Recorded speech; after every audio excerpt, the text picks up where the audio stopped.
More funds are allocated for the rehabilitation and reconstruction of areas devastated by Super Typhoon Yolanda. This with the lower house approving a supplemental budget for this purpose. Freddie Abando filed this report.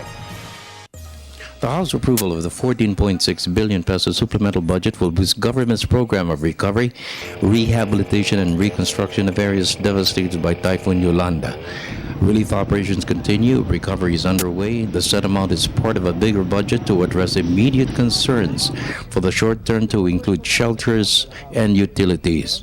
House Appropriations Committee Chairman Isidro Ungab said more funds will be sourced from the 2014 national budget of 2.268 trillion pesos. Ungab said the House and the Senate panels for the Bicameral Conference Committee will decide how much from next budget will be realigned for the reconstruction. With the magnitude of the disaster, I'm sure this will not be enough. But this is the first step. We'll still look for other funds, and among which yung sa coming 2014 national budget. Yan ang importante. The National Economic Development Authority is still finalizing the cost of the reconstruction. Foreign funding will be a major source of resources. December 16, donor countries will pledge their commitments to the government.